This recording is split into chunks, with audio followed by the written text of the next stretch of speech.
Event 7 of A1GP World Cup of Motorsport, the feature race here at Eastern Creek in Western Sydney, Australia, all set to get underway in a few moments' time. The track in absolutely perfect condition. It's been beautifully prepared. It is somewhat parched, of course, in this area. There's been very little rain here. 6 weeks with no rain, and then, of course, we turned up, and on Friday morning, John, we had a little light rain, didn't we? Yes, there was a shower in the morning. It was wet when we got here, and then a further shower, but since then it's been pretty much lovely, and certainly Saturday was absolutely roasting. Much more comfortable here this afternoon. Still high ambient temperatures, but the track temperature very much lower than it was when qualifying began 24 hours ago. Team USA, Phil Gibler, he'll be hoping to move up from 8th place on the grid. He's been in the points the last couple of feature races he's contested in Malaysia and Indonesia. Of course, he wasn't in the car last time out in New Zealand. That was Ryan Hunter-Reay driving for the USA on that occasion.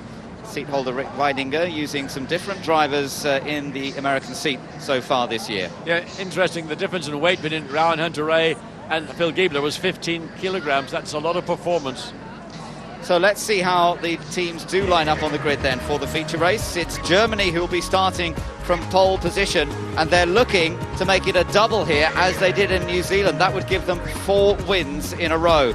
Well, we'll see if they can achieve it. New Zealand on the front row with them, France and Switzerland on the second row, the Netherlands and Team China on row number 3, and then always a threat, Malaysia, Alex Young with Phil Gibler of the USA there too. Watch out for Thomas Enger for the Czech Republic. Richard Lyons for Ireland starts 10th, then it's Mexico and Singapore, Canada and Australia. Carl Reindler, as we know, hoping to move forwards. Italy and South Africa back on row 8. 2 competitive drivers, but rather a long way down. Indonesia and India on row number 9. Row 10, that's where Great Britain starts after the problems of the first race.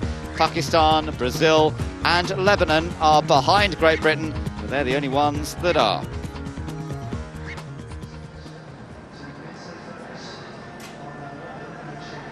So that's how the grid looks then, with Germany right up at the front end, Great Britain now pretty much at the back end, and an awful lot in between. Yes, and it's a long way around here, but it's a big task for Team GBR to hope to get into, certainly in a podium position. But of course, we've seen in the past that people have started from the pit lane and gone on to win, and that was the case of Canada back in Indonesia in the first series of A1GP. But really the battle for this race is going to be between these two nations, New Zealand alongside Germany on the front row of the grid. And just listening to Alan Jones talking to Nico Hülkenberg and Johnny Reid, no one wants to see another contact between these two. But in a sense, everybody in the rest of the field is saying, what have we got to do to beat these two nations? Even France, which is the team pretty much nearest to them over the 2 events that we've been to since the start of the new year. Great Britain had the pace, but sadly with their punctures put them at the back of the grid. Yeah, that's the way it goes. Good to see so many people here watching, trying to keep out of the sun a little bit in some cases. But it is quite an intense heat here, quite an intense sunshine too. When it really comes out from behind the clouds, you've got to be a little bit wary. So we're going to go down to track announcer Bruce Jones, who's going to lead us now into the signal to start the cars up.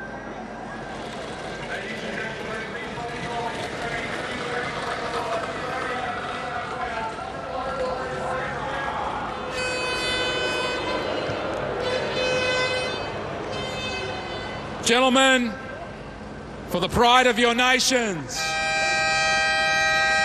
start your engines!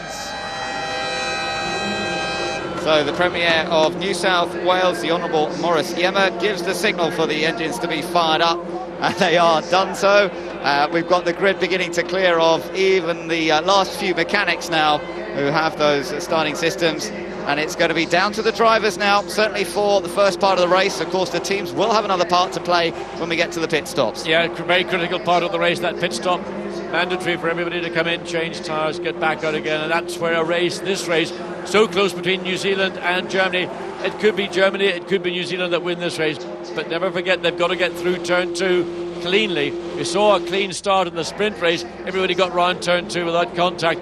It doesn't guarantee it's going to happen a second time. No, let's hope it stays clean, but we're going to have to watch and see what happens. They've got the formation lap to go here. We'll see them off the line as the green flag is waved, and they get a bit of a practice start. Remember, there's no traction control, no starting systems allowed in A1GP. It's all down to the driver's balancing of accelerator and clutch to get it right. Yes, and essentially what the drivers do, they just plant their foot on the throttle, and let the rev limiter control their engine RPMs, and they step off the clutch, and then it's a matter of just the balance of drift over throttle, and hopefully they do it properly and they get a clean start. They don't want to have too much wheel spin, because that will mean that they'll just stand still in effect, and all around you will just pass you, and all the ground that you've made up in qualifying will be totally wasted. There you see the fourth car from the end, Team GBR and Robbie Kerr. It was by going round the outside of turn 2, a great overtaking manoeuvre on New Zealand that caused him to pick up the slice in the tread of the tyre that ultimately led to his retirement. Yeah, bit of disappointment for Team GBR, but they've got to try and get something from this trip to New Zealand and Australia. No points so far. It really hasn't gone their way. Can Robbie Kerr turn it around in this race? We're going to find out pretty soon. The cars making their way around, about halfway around this lap at the moment. There's some nice elevation change here, John. You've got places where you're climbing. They've just climbed up the hill slightly, but now they begin to drop down again. Yes, we're actually now going up the hill again. This is out of turn 7, up the hill, under the bridge into turn 8. There you see the exit of turn 8. Cars are gone off there. That's where the Lebanon car went off. Now back with the leader, our pole position setter, Nico Hülkenberg, coming into turn 10. Turn 10's quite a quick corner, but you've got to get the speed off the car very quickly, because you then turn back to the left. That's where we saw a good pass from Australia on Italy in the sprint race. So now they come around the last left-hander, which brings them onto this long straight. It's a long straight that's also used for drag racing at times here. Eastern Park Raceway, used for all sorts of motorsport. There's a fantastic karting facility just up behind the hill as well. But right now the focus is on A1GP, and it's going to be Germany to take the position on pole position. The top spot belonging to Germany, but as we know, New Zealand will push all the way, and we've got France in there too, looking for their first win of this second season of A1GP. Well, Nico Hülkenberg really slowing the pack down as they come down the main straight. He doesn't want to have to sit on that pole position any longer than is necessary. It is still very warm out there, ambience high, track temperature still high. David Sears and the entire team looking after Nico Hülkenberg, watching, and in a second or two, when the grid is formed, then we'll have the start procedure. And then we'll hear the revs rise on these A1GP V8 engines, 520 horsepower per engine out of the 3.4 litre V8 developed by Zytec, revving up to around the 10,000 rev mark, and that's where they'll have it on the rev limiter before they get underway. Yeah, the tail of the field slow and getting into formation, holding the leaders at the front of the field longer than they would like. But now, with the last few cars in position, Great Britain settling into 19th position. Pakistan, Brazil and Lebanon tucked in behind. The engine revs do rise. We're about to go racing in the feature race at Eastern Creek. The lights go out, away we go. Good start from New Zealand. New Zealand makes a brilliant getaway, and it's Johnny Reid in front of Team Germany turning into turn 1. The Netherlands have made a fantastic start, up into third place for Jerome Flickermolin, who's now under pressure from Team France, down in fourth. Here comes Germany round the outside in turn 1, but he can't do it, and France has lost out. 3 cars go off in turn 2. We don't know if there was contact, but New Zealand managed to retain that position. Germany trying to go the long way around the outside, couldn't get it done. Brazil and Australia absolutely together on track as well as they head down the hill towards turns 4 and 5. One way there. Oh no, we've got a big accident behind. 2 cars have tangled. Singapore is one of those cars, and we wait to see. We can't tell which Canada is. James Hinchcliffe upside down, so we're probably going to have a red flag. This race may well be stopped. Well, it all happened at the further back. The leaders got through that section okay, but 2 cars tangling there. There we are inside the Canadian pit garage. Concern there, of course, but the safety car is on circuit. Straight away, the safety car has been scrambled, with New Zealand leading the race. Well, they're getting to James Hinchcliffe, and we just can't work out which part of the racetrack that we're looking at. It's in fact, it's out of the exit on the outside of turn 4. And that's the corner where you've got to dip into the corner, then it rises under compression, and clearly 2 cars have collided, and that's been a case of one car wheels interlocking with the other, and the car has gone up in the air and rolled over. So the medical staff and others are with that car, while the field is now being brought under the control of the safety car. So, with the safety car out there, let's just draw breath a moment and see where everybody is at the end of that first lap. New Zealand leading from Germany. The Netherlands made a fantastic getaway to move up to third, and so did the Czech Republic. The Czech Republic car started 9th. Let's just look and see. Well, there's this trouble. Singapore dives down the inside, James Hinchcliffe's on the outside, Ireland ahead of both those cars, left, front, right, rear, and up and over it goes James Hinchcliffe, buries his head in the cockpit to ensure he doesn't get any contact, and really, well, a frightening moment for the young Canadian, and well, hopefully that will not be a serious incident, but 2 cars, that's often the case. Look, Robbie Kerr goes down the outside for Team GBR, doing what he did, and he's one of the cars that went off. He couldn't work out which of the cars. 3 went off in total. Robbie Kerr was the 3rd of those cars. Well, he tried to go around the outside and it worked in the sprint race. It didn't work that time. Hinchcliffe is out. He's okay. That's great to see. And Christian Murchison to his side there, just going over to have a conversation with him and try and explain what happened. But they're both out effectively. Christian Murchison of Singapore and James Hinchcliffe of Team Canada. He's fine. He's all right. But that was a scary accident at the start of the feature race. Well, we saw a big accident here last year, of course, for Japan. Driver was okay then as well. Let's get down to the pit lane. John, what a scary moment out there for James. Have you spoken to him? Is he okay? Yeah, we've been in radio contact. He's perfectly okay. Looks as though Murchison put a wheel up the inside and up and over he went. So but good thing is James is all right. Yeah, he's fine. You know, you can always mend metal. You can't mend bodies, can you? John, thanks very much. Okay. So John Village, well, it's a scary moment when you see your car going over like that and wait to find out if the driver's okay, but good to see James is all right. He will be checked out over at the medical centre anyway, I'm sure, after an incident like that. Yeah, it looked very much like Singapore and the Canadian car were pretty much side by side as they approached turn 4. It looked like Singapore then got out of the throttle and Canada and the Singapore car then had contact as they were both entering into turn 4.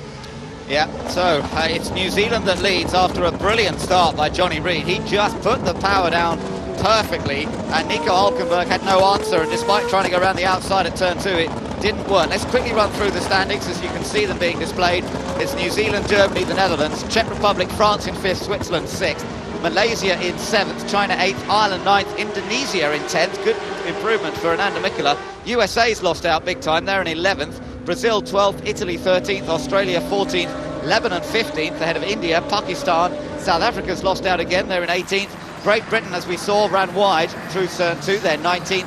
And Mexico in 20th place. Those are the 20 cars running now that we've lost Canada and Singapore. Part of the reason that Johnny Reid was able to take the lead off the grid is because he used power boost instantly. So there we look back and get a different angle as the cars come into turn 4, and it certainly was side by side as they entered the corner. Once they got actually in the corner, Canada was slightly further ahead. Whether Murchison was trying to get out of the throttle or not, here's a different view from further behind. Yes, trying to pick up the view. That was all the cars that had already made contact by the time that Reindler had a view of it from the Team Australia car.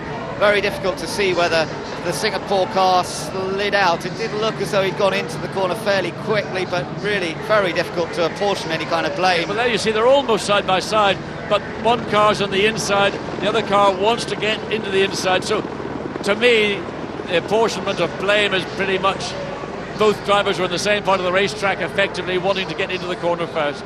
A racing incident then, perhaps. No doubt it will be checked out again by the race director, and perhaps video evidence will be looked at. The best thing is, of course, that both drivers are all right, but it does put both Canada and Singapore out of the feature race in Australia. Watch when this race gets underway, because I'm quite convinced that Johnny Reid will once again use power boost. He did that so successfully in the sprint race to find a way past Robbie Kerr when they came onto the straight for the restart of the race. He may want to do it again just to consolidate his lead, knowing that Nico Hülkenberg from Germany may have learned that lesson, having lost the benefit of pole position and dropping to second place. Medical centre, we can see Hinchcliffe being taken off to the medical centre, and camera won't be allowed in there. That's no surprise. There's a few big bruisers there that wouldn't let you get past the entrance into the medical centre, and quite rightly too. Well, I'm sure they'll make every precautionary check on James Hinchcliffe after a rollover like that. But once again, the integrity of the A1GP car has been shown to be very, very high. The cockpit around James Hinchcliffe protecting him even in a big rollover situation like that. Yes, and part of the essence of any modern racing car, be it A1GP or others, is that driver protection is paramount. And there are mandatory regulations in place now to ensure that the driver's protection is as much as is possible with the current technology. A very important part of that, of course, is the HANDS device. That's the carbon fibre support that goes over your shoulders and it goes behind your helmet, and it enables you, in the event of an accident, to reduce the degree of whiplash, which can, of course, as we know from previous accidents, cause major injury to drivers' necks and spines. One of the biggest gains in this race so far has been made by Indonesia. They started 17th on the grid. They are now running in 10th place. And Ander Mikkola, whose form has been a little up and down this season, has a real opportunity to get back in the points. He's only scored points on one occasion this year, and he's in an ideal spot now in 10th. We're still seeing the lights on the safety car, so we're not going to see the restart as yet. Wait for the lights to go out on that safety car, and then the next time he comes around he'll be coming in, but it won't be this time. So it's New Zealand and Germany following the safety car around. We had a quick glimpse inside the safety car a second ago. Scott Stringfellow, former British F3 racer, driving that car. Andy Glover, his observer, sitting alongside, and they're in direct radio communication, of course, with race control, and they'll listen for the signal as to when to bring the safety car in. Significantly, the three cars that went off the corner in turn 2, they are South Africa, Great Britain and Mexico. They are all 18th, 19th and 20th. They've only got 20 cars remaining. You've just seen Singapore and Canada collide in turn 4. Both cars are out, both drivers are okay. It intrigued me that Germany tried to go for that move, John, round the outside at turn 2 after he'd lost the lead.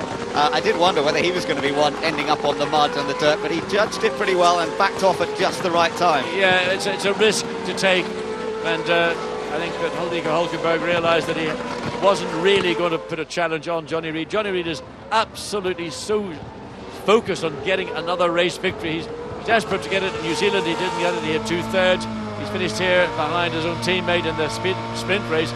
He wants to put New Zealand back on the winner's podium, and he feels he's got a very good shot at doing it now. He's got control of this race, and it's a long way to go, but we've got 70 minutes. The time is clicking away. We've just got over the 60 minutes of this race remaining with 46 laps to go. So again, it's going to be a close call on lap distance over time. Yes, that's right. Now remember, we, as you say, 4 laps completed, so safety. There's the notice, safety car in this lap, Great Britain. Here we are riding with Robbie Kerr. He went for it big time at the original start. Well, we always knew he was going to go for it. And the fact that he actually went a bit too hard and went onto the dirt is no great surprise, I suppose. Oh, and there's been a hit. I'm looking out of the commentary box window. There's been a hit in the background. South Africa and Pakistan. And Pakistan, the wing of Pakistan car and the front of the South Africa car. Well, Alan van der Merwe, who was running behind Pakistan as a consequence of going off in turn 2 on the opening lap, has hit the back of Pakistan to such an extent that he's taken the rear wing off the Pakistan car. So a further 2 cars, certainly one guaranteed. Pakistan will get back to the pits. Alan van der Merwe climbs out of the car now. Whether he was just caught by a manoeuvre from Noor Ali in the Pakistan car, let's look and see. There's Noor Ali, and just all of a sudden, bosh! Oh, up in the air, clambering all over the back of Pakistan. I don't think Alan van der Merwe had a clue what was going on ahead of him. Well, it looked like Pakistan slowed down in the middle of the corner, didn't it? Where, I mean, normally you're trying to sort of build up a bit of tyre temperature there. Well, you'd be picking up the throttle. Everybody knows the safety car's coming in. So instead of anticipating Pakistan going forward at the same pace as South Africa car was going, suddenly South Africa found themselves going forward much more quickly, and Pakistan was doing the opposite. Yeah, well, Alan van der Merwe, look at his face. He is absolutely livid. He can't believe what's just happened, I don't think. He's just trying to build up for the restart. He knew the safety car was coming in.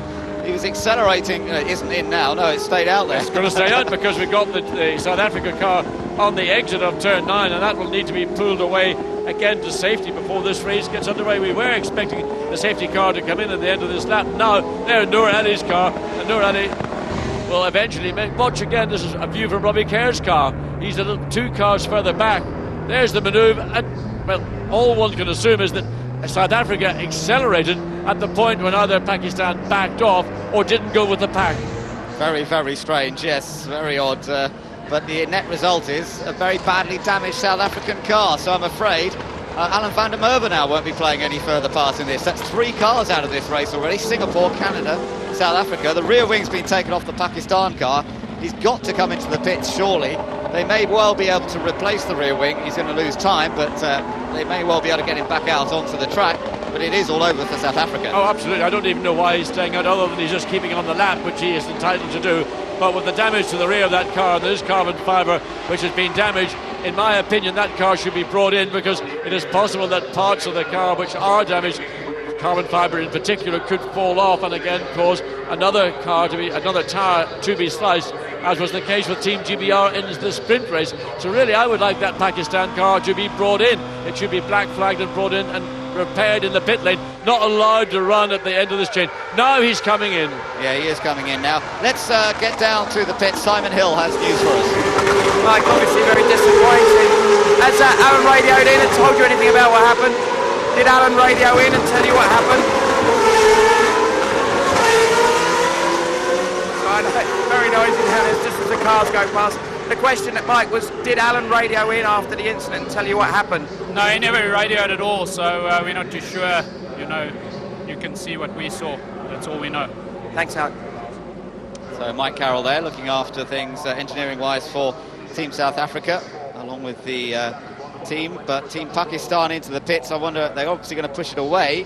Whether we'll see him again or not, I'm not too sure. I think that was a big hit, much worse when we saw it on replay than it appeared, because the South Africa car clambered all over the back, knocking off the wing, deflecting the wing supports, but obviously also riding over the rear suspension.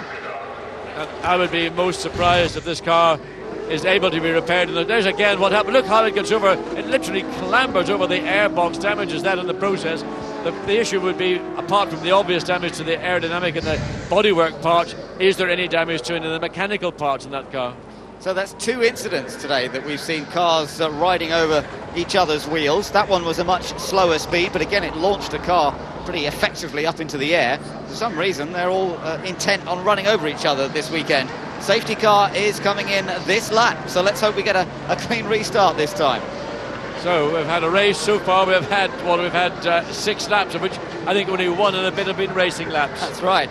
Let's see if we can get some racing underway here. The pit lane window will be open up soon at this rate. And we've now got 55 minutes of this race remaining and 44 laps to go. So it is looking less like a 50-lap race. The race is getting back underway here at Eastern Creek, and it's the New Zealand car that leads, so ahead of Team Germany after that brilliant getaway by Johnny Reid. He now wants to capitalise on having top spot. They're both on the power boost button. Look at that. Both the little green buttons flashing up on our display, and that means they've got an extra 30 horsepower. Oh, and Germany just uses the curve on the exit of turn 1. Look at the Czech Republic trying to go around the outside. France up the inside with contact. Is it? No, they managed to avoid it. But again, side by side out of turn 2, Czech Republic takes 4th place. Fantastic bit of driving there from the Czech Republic, from Thomas Enger. The question was whether he was ahead of France when they went across the line.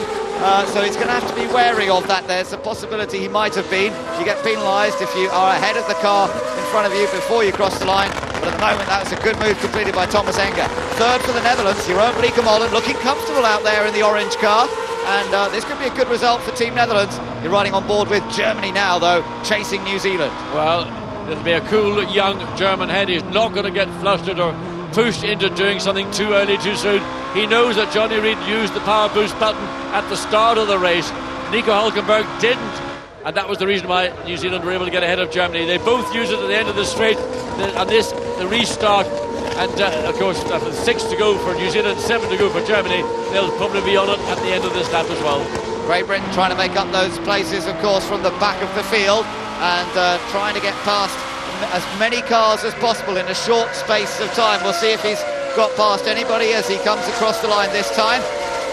And USA, you can see on the power boost, that's our curb camera on the outside of turn 1. It's a flat-out corner in qualifying. They're doing nearly 160 miles an hour through that corner, and here we've got more action going on. Great Britain down the inside there of Australia, and I think he's gained the place. Yes, he has, and that was a relatively easy move, a very much more experienced Robbie Kerr, a natural born racer. Now who ran wide coming out of turn 3? There's dirt and rubbish all over the racetrack. Somebody really ran that car right out to the very edge. So Great Britain moved up from 19th to 15th on that lap. That was a pretty good lap from Robbie Kerr. He gained several places.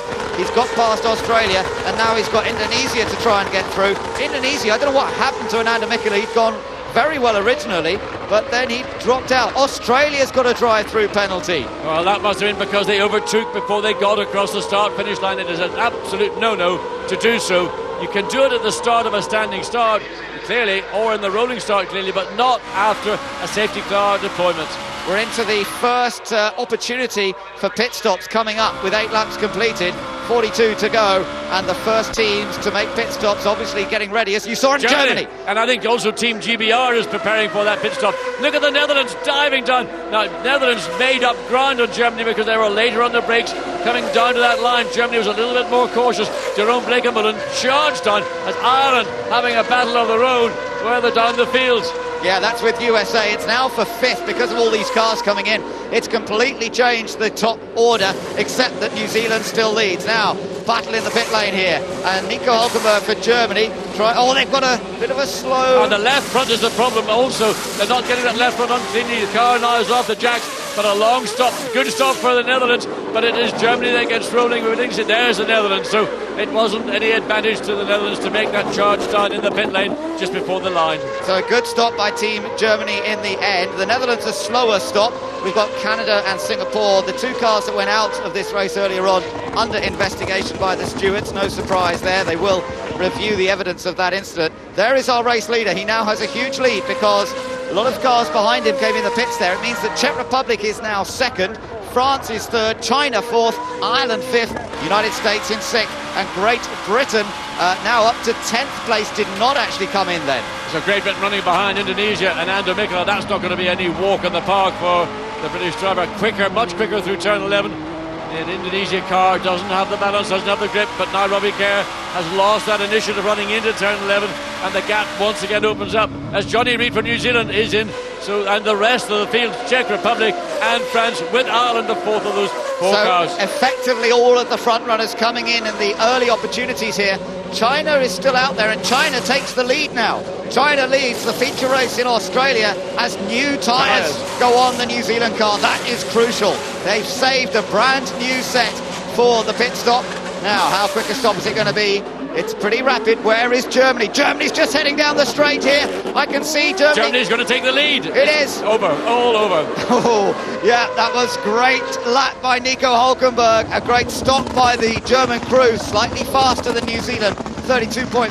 Ireland's had a good stop, 30.2 seconds. And Ireland gets out in front of Malaysia. Alex Young trying to get the place back. Alex Young did take it back. He wasn't about to let a car coming out of the pits on fresh rubber take a position that he's worked very hard to get.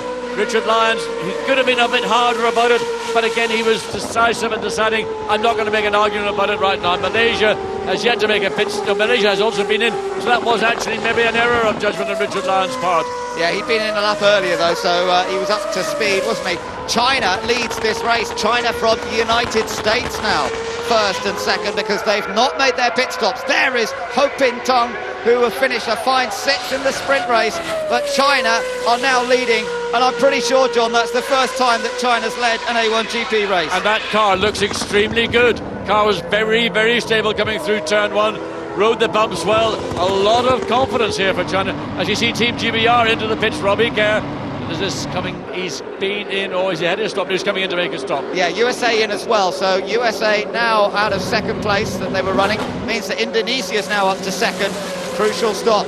No new. I don't think they've got new tyres. They're very small old tyres. They're very fresh old tyres, but they're not new tyres.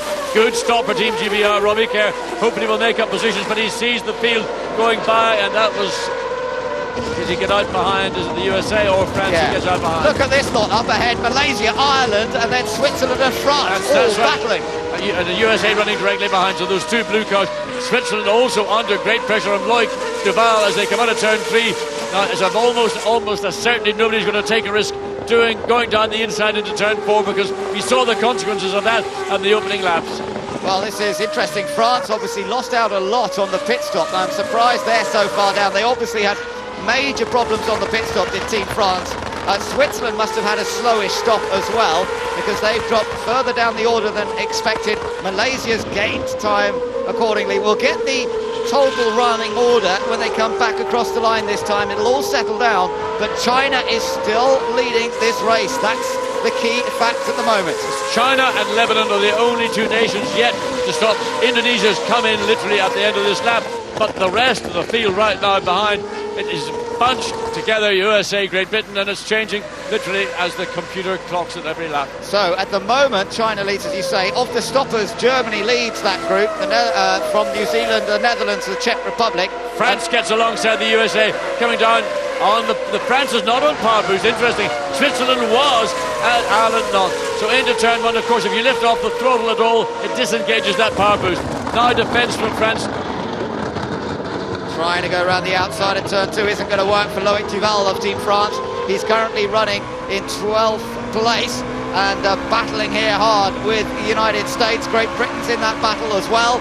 And now USA also trying to get past Team Switzerland. This is real feisty stuff going on just inside the top 10. And Phil Gibler's got to be so careful he doesn't overrun, because the pace of Switzerland is being dictated by the car ahead of him, so he's being dictated by Ireland and Malaysia. It is intriguing to see what's going on. Malaysia, as you say, controlling the pace here of the early leaders, Germany, New Zealand. Germany is in front of New Zealand, but there's not much to choose between them. And if anything, New Zealand a little bit quicker on the last lap or two. So we'll keep an eye on that as well as Robbie Kerr joins onto the back of the group. China leads from Indonesia, although Indonesia now has made its stop and has dropped back down. And then you've got, of the stoppers, Germany, the first of the stoppers from New Zealand and Netherlands, then the Czech Republic, then Malaysia, Ireland, Switzerland, France and the United States. Interesting, Phil Gibler in the USA car has got good circuit speed, runs wide, kicks the dust. So again, once France will look to take advantage of that little error coming onto the straight, we don't know whether they're on power boost, but look, he's zoning in to the back of the USA car. He can't afford to get too close in the corner, but he may take a shot down the inside coming into turn 2. France, will they defend? No, France is not going to go down the inside. Yeah, well, but France behind the USA, trying to get past Switzerland again, and France still tucked in behind him. The view back from the Swiss car, looking at Phil Gibler here, and Team USA almost had a chance, but he's got to watch for France right behind. Indeed, well, France got that run off turn 12, while USA was looking at the back of the Swiss car. The USA car, Phil Gibler, looks to be a pretty quick car. He's got to be careful not to let the car run wide in any of these corners. China still leads this race. Lebanon is running second at the moment because they have not yet made their pit stop, Team Lebanon. So China and Lebanon going deep into the race, but we're focusing here on the United States, battling with Team Switzerland ahead, Team France right behind, and France and Great Britain side by side, and you can see in the background, Great Britain's got past Team France. Well, he got past by doing what Robbie Kerr does extremely well. That's overtaking, but he does nudge people in the process, and he clearly nudged France in that instance. Now, that may also be another situation where there is investigation. We don't know what the truth of the situation. We just got that one look, but clearly there was contact. France runs wide, Great Britain runs wide coming on to the straight, and France once again trying, but it's the USA and Switzerland. No, very, very close indeed. Yeah, almost too close for Team USA. He was right up behind the Swiss guy. He's got a good run still going. Phil Gibler might go for it here, but he decides against it. And Switzerland, I mean, I think he lifted off on the entry to the corner, not to cause any problem for USA, but quite simply because he couldn't go through the corner flat out, and that caught out Phil Gibler. This is a replay of Great Britain getting France, John. Down the inside, comes a long way down the inside, he gets the wheel almost adjacent, and really, again, it's almost a replay from what we saw Robbie Kerr do back in Taipo with Brazil. This time the car stays on track, it isn't spun out.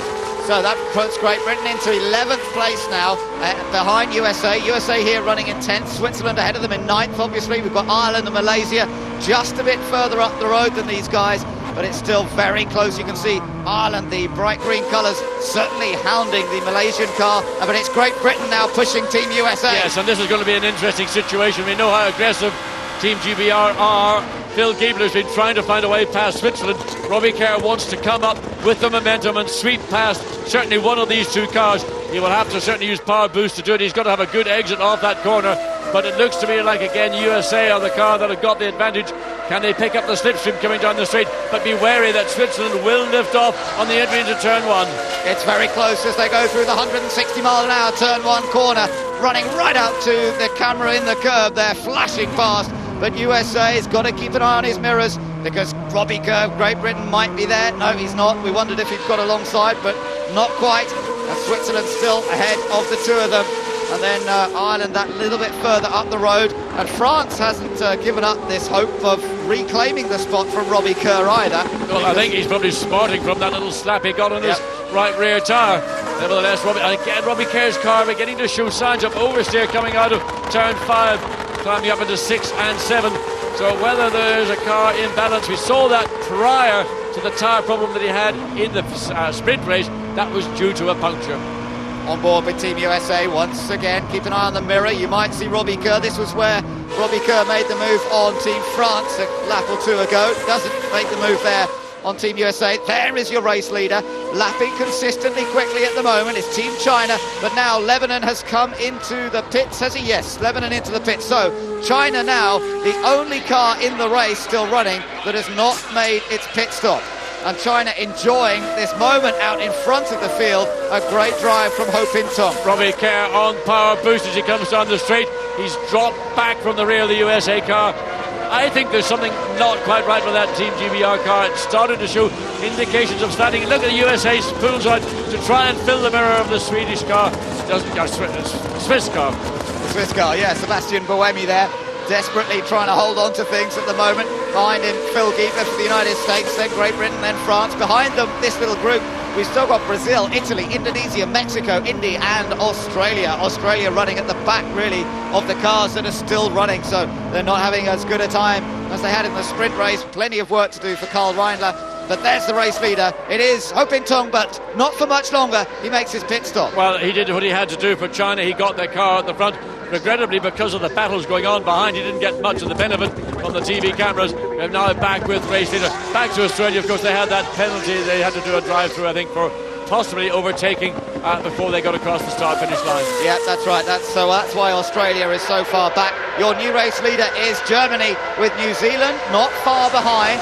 But Germany in the last lap or two has managed to open that gap up slightly. The Netherlands running now in 3rd place. The pit stop for Team China. It's a good stop. The left front wheel, I'm not sure it's fully attached, because when the gun was doing the nut up, the wheel was rotating, and I'm not convinced that wheel, that left front, is actually as tight as it should be. But the car's out of the pits. Hopefully it is, and we'll see China continue coming in just ahead of Malaysia for that 6th spot. So it's back where he started. Contact! Switzerland and Ireland make contact there, and Ireland end up the victim into the dirt. Can he get going? He's got to try and join back in. Well, the door was left open, Ireland left it open. Sebastian Buemi saw the opportunity. There's the Irish pit wall. Now, look at the car. Apart from anything else, the tires are the right front is damaged on that Ireland car. It's bent. He isn't going to be able to do much. Let's see what happened in the background. Switzerland had a massively fast run through turn 1, but he's a long way back here. Yes, he took the punt down the inside, and really, he wasn't sufficiently far up to justify that move. Richard Lyons was turning in, and of course that's the inevitable when a car goes from so far behind, takes the dive down the inside. You need to be sure that the driver you're going to do it on is aware you're there. Clearly Richard Lyons didn't believe that was a move that was going to take place. He was caught out and he's paid the penalty. Again, the innocent and effect victim is the one that pays the penalty. Yeah, and Gary Anderson will be bitterly disappointed that they won't be able to come away with points. They were well in the points there, was Team Ireland. They're desperate for points this year. Another much more competitive showing from the team though, but they wanted something for it and they won't have it anymore. Malaysia now then running in 6th place behind China, 7th for Switzerland, 8th for USA, 9th for Great Britain, 10th for France, then Brazil, Italy, Indonesia and Mexico. Those guys obviously picking up a place because of Ireland's problems on that last lap. And there's still some great racing going on amongst this group. Well, this field is beginning to settle down. It was very intense when this race got underway after the safety car intervention.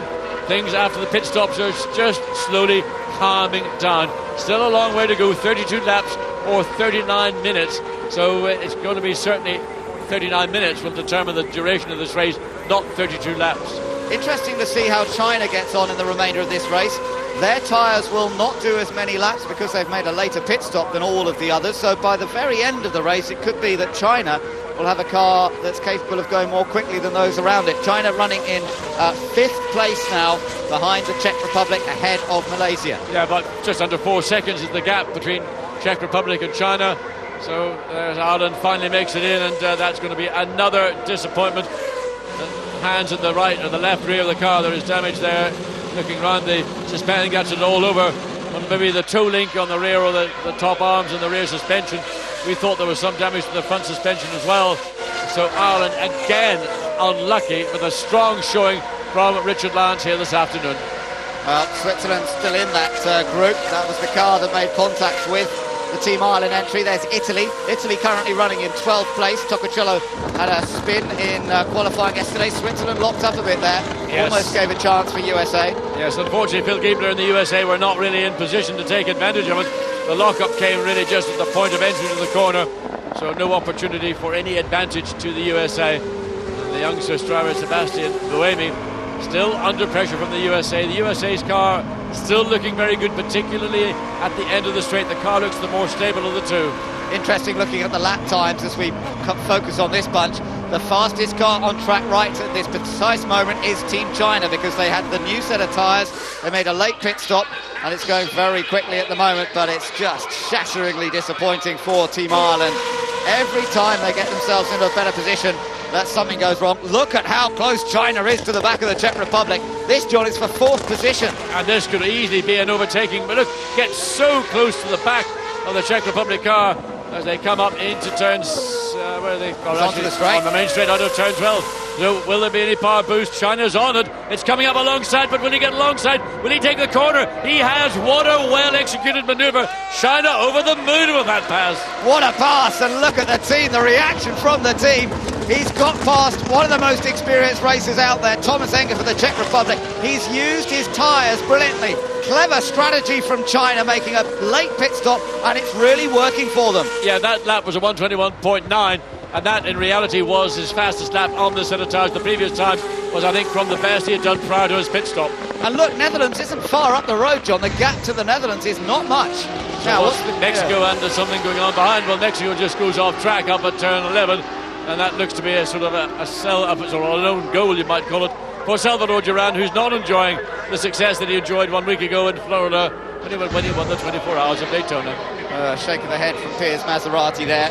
What's going on, he says, and it's just not working for some reason there at Team Mexico.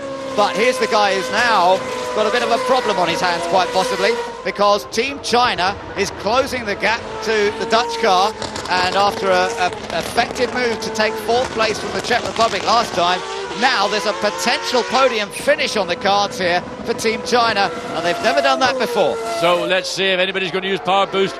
Probably no need to use it right now. They're not close enough together to take advantage. There are the gaps. So in through turn 1, and the China car looks solid all the way through turn 1. That's where he is gaining some of his big advantage.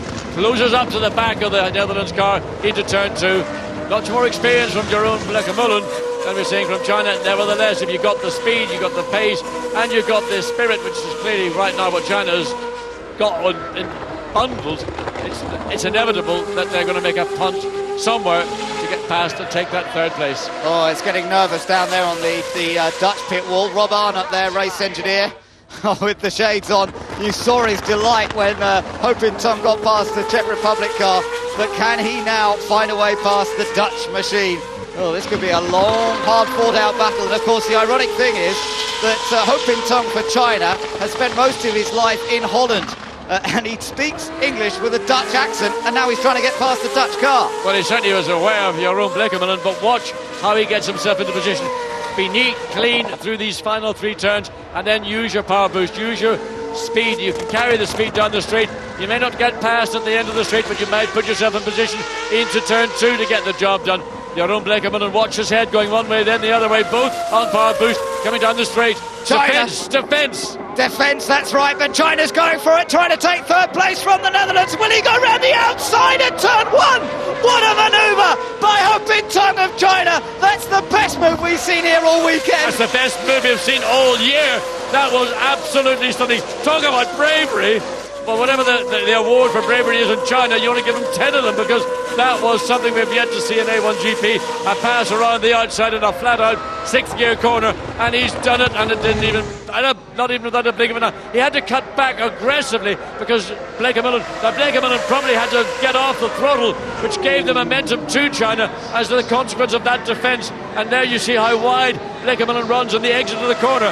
Well, intelligent overtaking. That's a real racing. Great move by Hopin Tong of Team China. They're running in third place. Out of the race, though, I'm afraid, Team Ireland. Let's hear from Richard Lyons. Richard, we're standing watching the racing, which I know that's not where you want to be. What happened out there? Some guy, Sebastian Bummer or something you call him, hit the back of me. I don't know what he was doing. Just shows his inexperience and that he's not that good as everybody's trying to make out. Your team are working quite frantically. Are you going to try and go back out?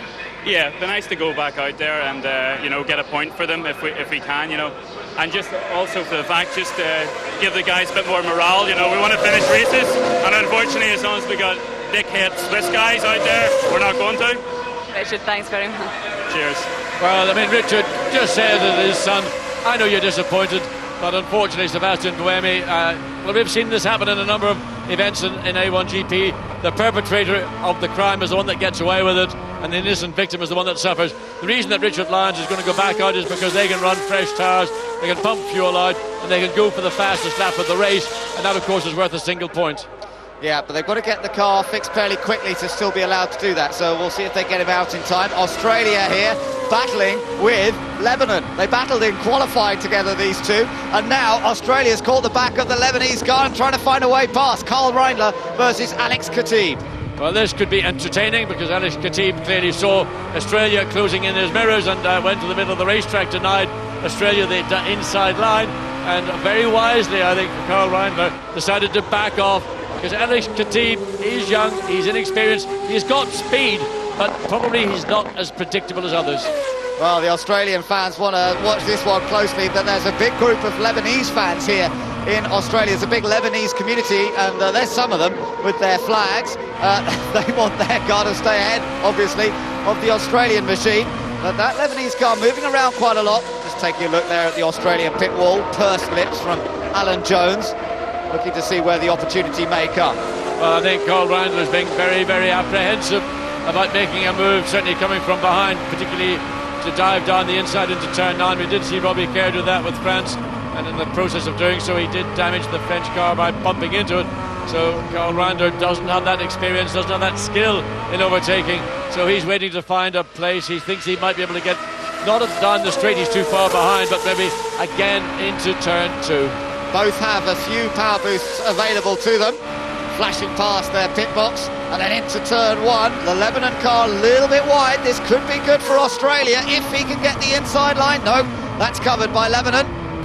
Oh, and he tries the outside, but there's not enough space. No, and I think there's not enough commitment either from Karl Reindler because there are opportunities, and he's being very, very apprehensive. I don't think he's got the confidence in the car to enable him to take that opportunity. He could have done what we've seen others do and go the long way around. The thing is, it's the question that Karl Reindler probably has in his mind is, what will Alex Khatib do? Will he know I'm there on the outside, or is he allowed to drive me up and off the road?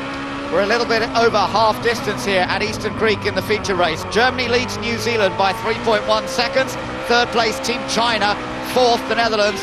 And then in fifth place, it's the Czech Republic. Sixth, Malaysia. Seventh, Switzerland. Eighth, USA. Ninth place, Great Britain. And in 10th place, France. We're watching the battle here between Lebanon and Australia for 15. Well, there was a lock-up from Lebanon, and of course Australia unable to take advantage because they also run wide in the corner. So it's really very little to pick and choose between these two nations. Karl Reindler should have the experience, should have the opportunities, knowing the circuit, knowing it's his country after all. But he's no in France, and is that Great Britain? It is. That's a reclaiming of that position. France lost it to Great Britain some 6 to 8 laps ago. France have now once again got ahead of Great Britain, and that's for 9th place. Yeah, so Robbie Kerr couldn't fend off Loic Duval any longer, and the French car reclaims his spot. Reindler is as close as we've seen him. Is he going to go around the outside this time? Lebanon goes in a bit quick, and that's what Reindler's hoping he can cut back, but he can't. Oh, but that is Looney Tune stuff. I mean, really, that is not impressive from Australia. There have been 3 opportunities going into turn 2 when you could have been more assertive. I know he's concerned about Lebanon, but nevertheless, you've got to take your chance. You've got to force it and make it work for yourself. And Karl Reindler, certainly on that last opportunity, let it go. He almost had to go down to first gear. The pace was so slow. This is what France did to Great Britain. Oh, now Great Britain seemed to have a major problem, or just brake too late. Well, that's into turn 2. This time, Robbie Kerr got caught unawares by Loic Duval, and it's very rare Robbie Kerr gets caught unawares by anybody under brakes. Again, I think that's just confirming what I felt a little bit earlier, that the Team GBR car performance He is drifting away. His last lap was a 1:24, and Francis was a 1:23. So clearly it is a problem for Great Britain. It is, because he's now got Brazil bearing down on him, and he doesn't seem to be able to stay away. Again, he locks up into turn 2 again. It's Brazil now that's challenging. Tuka Rocha driving with an injured foot. He's been hobbling around on crutches all weekend, but fired up here to now see if he can get past Great Britain. Here we go, alongside. Now put your car in position and keep it in position. Australia makes the move on Lebanon, and the grandstand in front of us all standing up and waving their flags as Karl Reiner finally finds a way past Alex Khatib for 15th position. Well, better late than never, but you know, you've got to be more assertive. You've got to create situations for yourself. Don't put yourself into jeopardy, but be assertive and make sure people know what you're going to do and let them sort themselves out. So the next one up the road is a little way off. They've got to try and catch Mexico next. Mexico running in 14th position. See if Karl Reiner can close up that gap over the next few laps or so. There's still 27.5 minutes of this race, or 23 laps to go. It's more likely to go to the clock, I think, than to the lap distance. And at the moment it's still Germany much in command here, with a 3.5 second lead over New Zealand.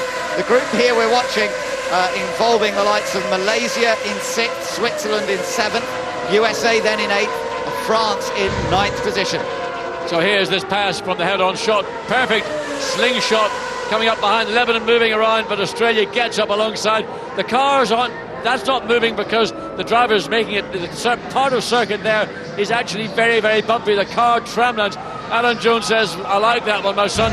Get on and do a few more for me. Well, we'll see whether he can close up to Mexico. There's some time to do that still. Meanwhile, we're back with this other group. Malaysia leading it in 6th. But France has got 3 power boosts available. The USA has used all its power boosts. So France is about to put pressure on the USA once again as the lead. 2 cars, Germany and New Zealand. The gap was 3.5 seconds the previous lap, but it's probably somewhere in the same region.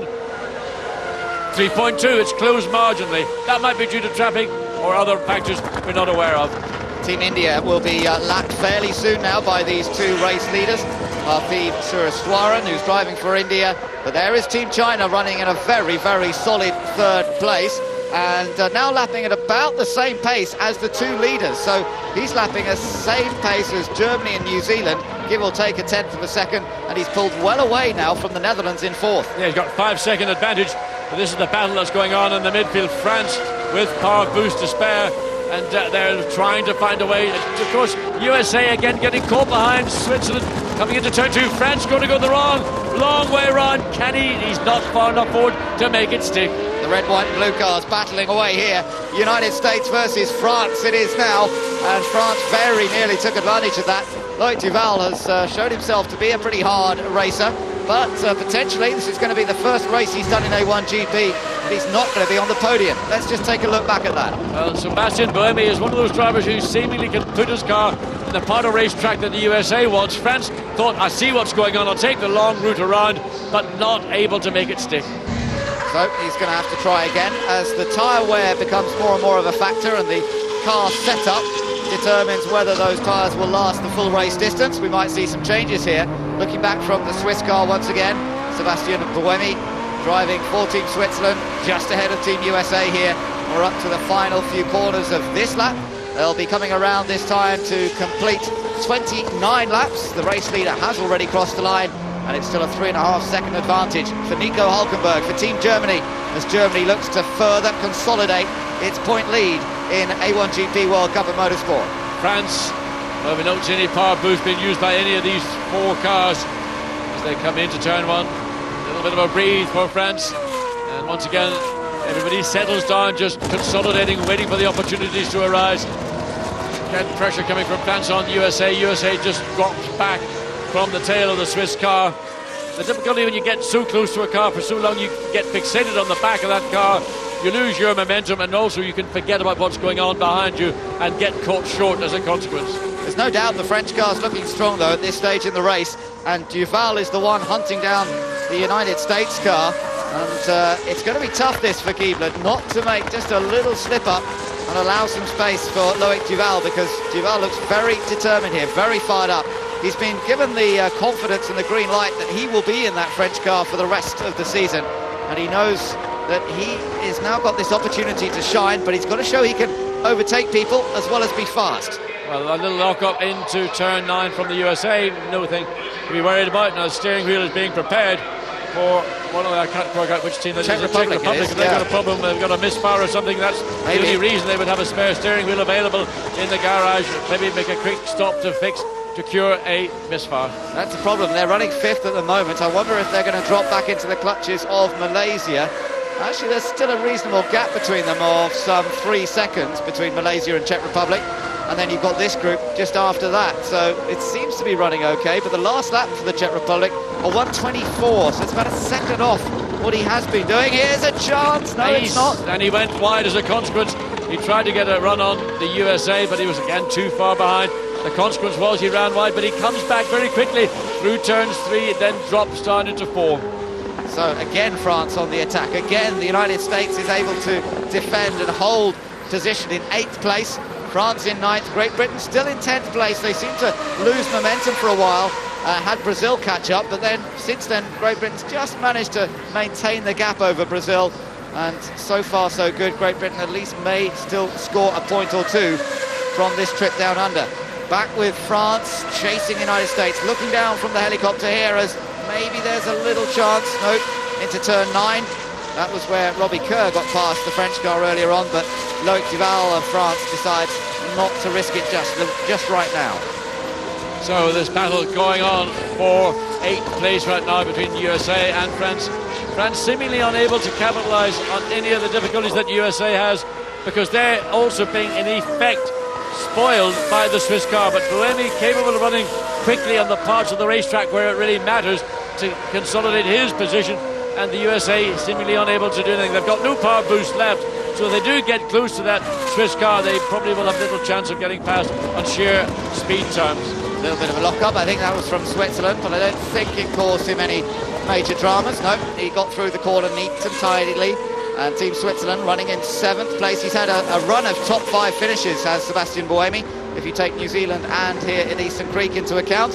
But he's outside the top 5 on this occasion, still running 7th ahead of these battling cars behind him of Team USA and France. So out of turn 5 up the hill into turn 6. And again, France gets closer to it. And then also, in fact, the entire field behind France, which is, of course, Great Britain and Brazil, are beginning also to join into this battle. So it appears that whether it's because of Switzerland or whether it's just simply the pace behind is actually beginning to pick up once again. Switzerland still with a chance of moving ahead of Mexico in the points if they stay where they are. That could bring Mexico up into 5th place, potentially even ahead of Great Britain. It's going to be a close run thing between them. They're currently some 4 points behind Great Britain, but there's only, 3 points difference in what they'll score if they stay where they are right now. So Switzerland have made good progress in the point standings over the last few events. Malaysia, though, might also, they're obviously going to gain some ground. They're 1 position ahead of Switzerland, and at the moment they're 2 points behind, so could be some changes. So Lebanon in, and whether that's a puncture, I mean, they wouldn't be coming in for any other reason. That's the right front tire, left front, so they're willing to take it off as well. I don't know what's going on there, we can't work that one out. Let's see. Maybe this is the reason why.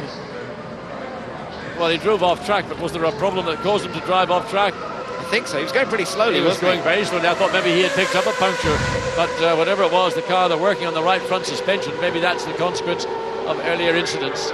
So it's not going well for Team Lebanon. Our very own Simon Hill's right there with them. Simon, what can you tell us? It's a broken steering arm, Ben. It's broken at the end nearest the wheel, and I think that's game over. Thanks, Simon. Well, there's not a lot he can do about that in terms of getting it round a corner. Poor chap, that must have given him a bit of a shock.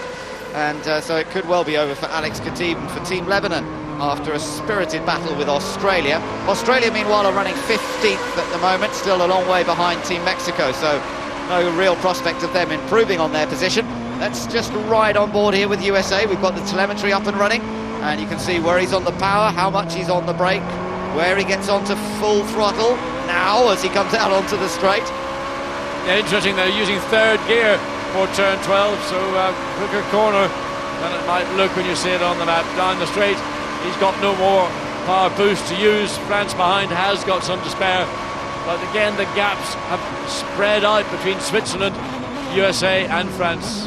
could see the lift in the middle of the corner at turn 1. You can't take it flat out in the race when you've got a lot of wear on the tyres. There's Alex Khatib of Lebanon, all over for him after that broken steering arm has put him out of the race. So disappointment for Team Lebanon, but they'll be back to fight another day, I'm sure. The final runner on the track at the moment is Team India, Parthiv Churaswaran, who's making his debut for Team India. He's running in 16th place, and it looks as though the Irish car may be ready to send it back out now. Yes, and Ireland will clearly go out with one objective in mind, and that's to get the single fastest race lap. Currently that's with Germany on a 1 minute 19.9899, so it ought to be within the reaches of Team Ireland. They can take fuel out, they can put brand new tyres on, they can do pretty much everything they want to do to make this car quick, and that's within the regulations. You're allowed to do so. The battle continuing along with Team USA in 8th, France in 9th. So let's see if there's any second win coming from Loic Duval in the Team France entry. Don't forget, though, to get the point for fastest lap, he's actually got to go faster than the fastest lap from the sprint race. You only get 1 point for the fastest lap from either race, and it's actually a 1:19.1. Yeah, that's a more difficult task, bearing in mind that it is a racetrack now. But if your tyres are fresh, your car is empty of fuel, Ireland clearly capable of running in the 1 minute 18s. So Richard Lance, he's got a task to do for his team. It's not to score points in the top 10, it's just to get that single fastest lap. Still no change here between USA and France. They're still running 8th and 9th. Great Britain a little way behind them in 10th place, with Brazil chasing, and then Italy and Indonesia. The fitness certainly coming into the equation now, and the dehydration possibly for the drivers. So a lot of things that can still change here in the closing stages. We've got 16 laps to go, or 16 3/4 minutes, whichever comes up first, and there is the Irish car back on circuit. So Richard Lyons will keep an eye on his progress and see what kind of lap times he's capable of achieving if he can find the clear track. So it looks like Alex Khatib is getting back into the Lebanon car. They're working on that steering arm, not something that should be too hard to replace. We saw James Hinchcliffe have a big accident earlier. He's out of the medical centre. Let's hear from him. First of all, James, just at the medical centre, how are you? Yeah, feeling all right, you know. I mean, the car held up really well in the accident. Lola did a good job making the car as safe as possible. So, bit bruised knees and bruised ego, but other than that, not too bad. Exactly what happened out there? What did you feel happened? Well, I haven't seen the replay yet, so I'm going to claim the whole innocence until proven guilty thing. But, you know, I went side by side with Ireland into turn 4, and he had the line, so I let him go. And by my calculations, that means a car had already been there, so there was a car width. So I think Singapore just got in, and one of my guys was saying he might have had a bit of an oversteer that made him undo the steering and just kind of moved him into me. So, I mean, it's a racing incident. It's just so unfortunate. We had a wicked start. We had made up a few places, and, you know, the car was good. My crew's the best pit crew on pit lane, so I knew we had a good points haul in the car today. But, you know, the car did its job to let me do mine next week in Durban. At least you're safe. Yeah, thanks so much.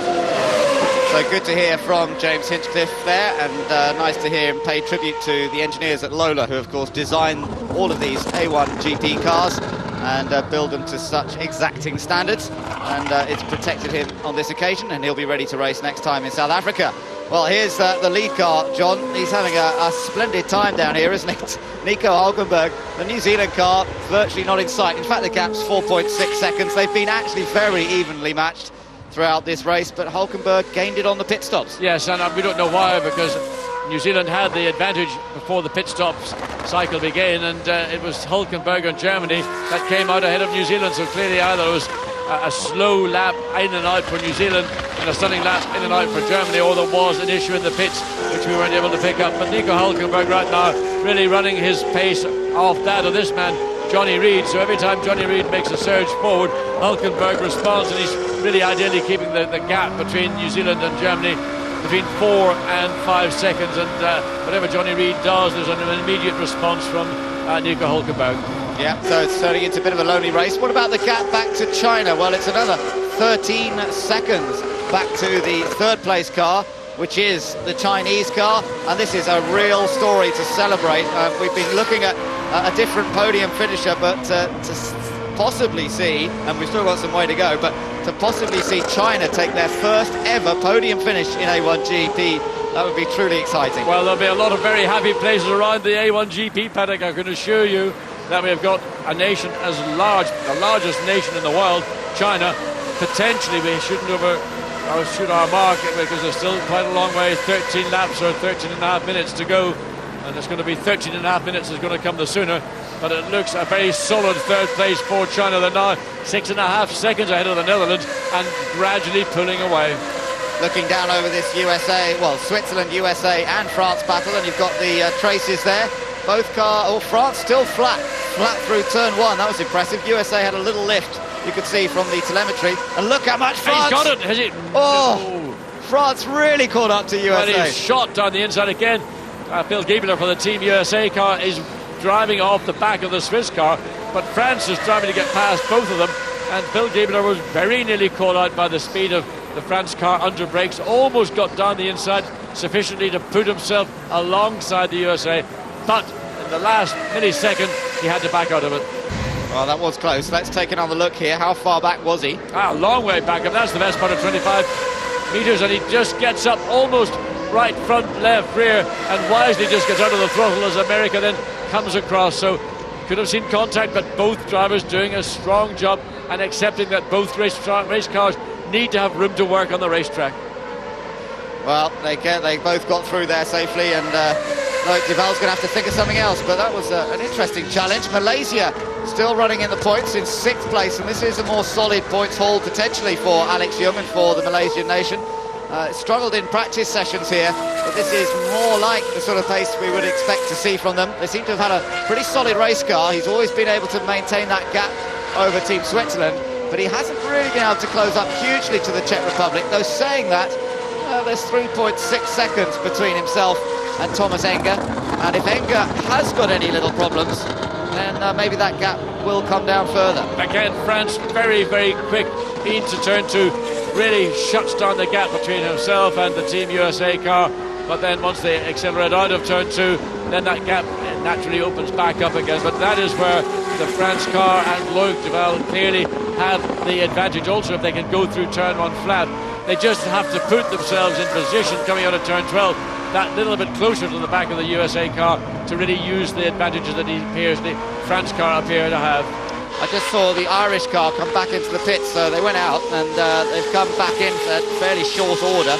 So maybe there's something not quite right there. There's Richard Lyons driving the car back in.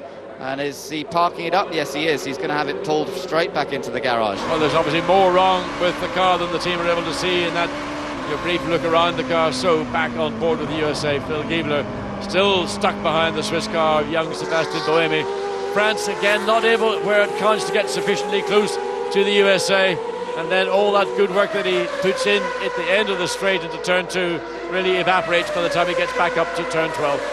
So 11 laps to go, or 10.5 minutes, and it'll be the 10.5 minutes that actually defines when we see the checkered flag here on the feature race in Australia. And it does look as though Germany is going to continue its winning ways, no doubt about it. They've got a very useful 5.5 second lead over New Zealand. Most of the hard wheel-to-wheel racing's been down in this area of the grid. It's really the battle just inside the top 10, with Switzerland running in 7th, USA in 8th, France in 9th, and Great Britain in 10th, and they've been pushing all the way through. 10 minutes of this race remain, 11 laps scheduled, so we're going to see the best part of maybe 9 laps in total remaining on the racetrack as Nico Hülkenberg comes across the racetrack for the 40th time. So the young German driving, as we've seen him really since we started the new year of A1GP Series 2 in New Zealand, the dominant driver and the dominant nation, and both in qualification and in race is now really putting himself onto a plateau above everyone else. Yeah, it is a fantastic performance. Nice to see a big full grandstand here to enjoy this, but it is a display, a masterclass once again from Nico Hülkenberg. He's done it several times this year. And also, it's not a matter of just doing it in the drive. We saw that truly masterful drive in the feature race in Malaysia, when simply he just drove away from the field like they were in a different racetrack. Yeah, but he seems to be able to do it wet or dry. But the story here today surely is about this young man, Ho Pin Tung. He's 24 years old, comes from Shanghai originally, although he spent an awful lot of time in the Netherlands, and speaks very good English, as I say, with a Dutch accent. He's the reigning German Formula 3 champion, so that's a pretty prestigious title to have won, and he won it in the 2006 season. Didn't start with A1GP for China. Frankie Cheng drove the early races and was very impressive, and to date scored China's best finish with 4th in the Czech Republic. But with the Shanghai race still to come in this second season of A1GP, they now have an opportunity perhaps to celebrate their first ever podium. And hopefully we might see the Shanghai racetrack actually filled to the rafters, and that's probably going to be about 15 or 20 million Chinese trying to get into that racetrack in early April. Well, that would be something to see, wouldn't it? It is the penultimate race in the season of this second season of A1GP, the last race to be held at Brands Hatch in the United Kingdom. But the Shanghai event, that'll take place on the 15th of April. And with a performance like this from Ho Pin Tum, if he can just keep it all together for the remaining just under 8 minutes, then I'm sure it's going to entice people along to see what they can do on home turf. Well, looks tidy, doesn't he? Absolutely, but he's driven it extremely well. He used his strengths when he had them, and he had a great battle here with Team Netherlands, Jerome Flickermolin. I mean, what an outstanding and courageous move, not just to think about doing it, but to actually go ahead and execute it. Of course, he put Netherlands on the wrong foot by putting them on the inside of the corner. They couldn't carry that speed through the corner, but going around the outside, he did have the advantage, and of course then the Netherlands had to run wide, and it was a real masterful display of motor racing craft. Well, here we are with Jerome Flickermolin. This is still a pretty solid looking result potentially for the Dutch team. They've had a few disappointments, although last time out in New Zealand he was in the top 5 in both races, and he's going to do it again here with a 4th place finish if he stays where he is. And another one we haven't seen much of, but he's been running solidly throughout the day. Here he is, the Czech Republic. It is Thomas Enger driving for the Czech Republic, and this again is a much more promising performance from them. They've struggled in recent races to really get in the points. They did have a 7th place finish in Indonesia thanks to Jarek Yanis, but Thomas himself hasn't scored since Beijing, so I think he'll be delighted to bring the car home in 5th position here. Looking down at the actual championship positions, of course Germany, if they go on and win this race, will further increase their lead, but instead of being a lead over France, it will be a lead over New Zealand. New Zealand will now have leapfrogged France. France only running down in 9th place, New Zealand in 2nd place, so that will give them a 5-point advantage over Team France, who will now, we predict, finish in 3rd place in the championship. Well, the Lebanon car back out there after solving those various problems they had with it. So, of course, he's running last in this race. He's running down in 17th. You're riding on board now with Team New Zealand. What a frustrating day for poor Johnny Reid. You know, he's got every bit as much pace pretty much as Nico Hülkenberg. These two cars are prepared almost identically. And yet, despite making a brilliant start, and it seemed to be enough to hold on to the lead in the early stages, when the pit stops came, he lost the lead of the race, and now Johnny seems to be fighting the car a bit. Yes, I think we saw that in part of the running on Friday, and early Saturday morning they had a car which was actually more oversteery, as we see France. Well, I think that's the end of their challenge to the USA. Runs wide, way up at turn 11, and that'll be frustration really more than anything else causing that error. It'll be also possibly tiredness and concentration. This is a tough, a very physical racetrack, and Phil Gibler has really faced down Team France and the challenge that they were presenting to the USA. So excellent drive from Phil Gibler all the way down in 8th place. Yeah, but France got back on there without losing a place, so they stay in 9th position. Great Britain a little closer behind than they were, but not close enough to attack. They're lapping the Indian car here. That's Phil Gibler for the United States, just zipping by on the inside. And fair dues to Suraswaran for Team India, John. He's been involved in very little in terms of incidents. He's not the fastest guy out there, but we haven't seen him off the road very much. He's kept it clean, and he's stayed out of the way of the leaders when they've come through. Indeed, but he is lapping considerably off the lap speeds, the lap pace of those, particularly at the front, but all those around him. It's all about experience and learning, and it's a very steep learning curve here in Eastern Cricket. It's a physical racetrack. There's little time to sort of draw breath and relax and just set yourself up. You do it coming down the straight, and from turn 2 all the way to turn 12, it is a lot of action in the car. We've seen from the onboard camera shots how much work the drivers are having to do to keep the cars pointing in the correct direction, and that's tiring. They've all had drinks bottles on board, and I'm sure pretty much all of those athletic drinks that they use with electrolytes and potassiums and whatever in them will be pretty much exhausted, as will the drivers at the end of this race. Switzerland again kicking up the dust. They're going past another back marker. I think it was Indonesia. But again, maybe just that little chance for USA to draw closer. I think he has drawn a little bit closer this time. I think that lap car has helped USA more than we've seen of a recent lap. So it's a question of whether USA, who have got no power boost, can do anything coming down into turn 2. You can almost sense the frustration from Phil Gibler, knowing had he had power boost, he could get himself closer to the tail of the Swiss car. It's going to be very difficult to make a dive down the inside. He's not close enough. Still not close enough, that's right. Just can't get quite enough speed heading down towards turn 2, so he stays in 8th place. Behind him, I think it was the Lebanese car they went past, actually stayed well out of the way there to allow them through, and then France and Great Britain will no doubt do likewise. The view over the back of the Swiss car. Just listen to that V8 motor working hard through these twisty sections. Back on board with Team USA, with the view that Phil Gibler has pretty much of the back of that Swiss car. He's had that view for an awfully long time here this afternoon, but just hasn't managed to find a way past. And I mean, well, Richard Lyons may not be particularly impressed with Sebastian Buemi. One thing's for sure, he's driven under pressure pretty much all this race, and he's resisted that pressure. Yeah, he has. He's held up well, and for a youngster, easy to lose your head a little bit under that kind of pressure. It has been unrelenting, but no doubt that so far Sebastian Buemi has kept it clean and stayed out of trouble. So, confirmation on our screens that the race will end on time duration rather than a number of laps. Let's see what happened here. Oh, Mexico ran wide again. Salvador Duran. Well, we know that it's been a tough day for him. He was actually very close to Indonesia. That might have been a bit of an attempt to get past Ananda Mikkola, but the net result was he ended up on the dirt and nothing much he could do, so that will have dropped him back again. He won't be able to attack Indonesia now, I think, in the remainder of the race. Quick mention of Brazil running in 11th place, outside the points by just one position. And looking here, well, I say outside the points. But again, India sort of following suit as Brazil runs wide, and Robbie Kerr struggles for grip off turn 9.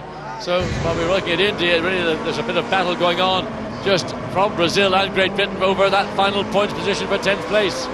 Yeah, that's right. And Brazil, poor old Tuca Rocha with his injured foot, doing a pretty good job out there, keeping the pressure on. I wonder if he'd last the race distance, but he is going well. Well, the car looks, I'm not sure it's India or not, it's driven off in turn 4. I can't quite make out, it's a long, long way away from our commentary position, but somebody did go off in turn 4. They're back now onto the racetrack, but it's probably of not little consequence. The gap between the leaders, Germany and New Zealand, now 7.6 seconds. And the car of New Zealand really sliding around a lot. You can see how much Johnny Reid's fighting for traction, fighting for grip, and the horsepower of these machines. There's no traction control, it's all down to the right foot of the driver, and this car wants to swap ends on him wherever possible.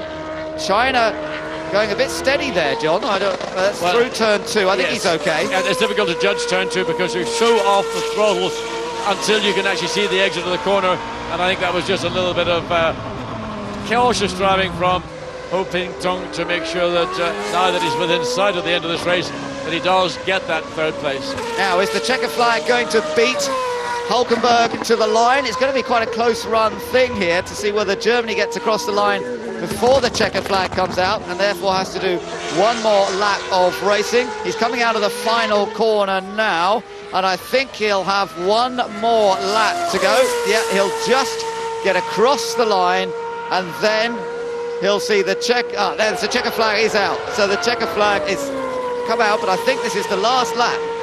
I think they're actually just going on to the final lap. Yes, they are. The time is up and the flag is out. We actually saw the flag being waved, and then the flag marshal quickly withdrew the flag. Yeah, I think looking at our timing screens, it says finish. It's over. Yep, so I think they have classified it. So Germany wins. New Zealand takes 2nd place. 3rd goes to China.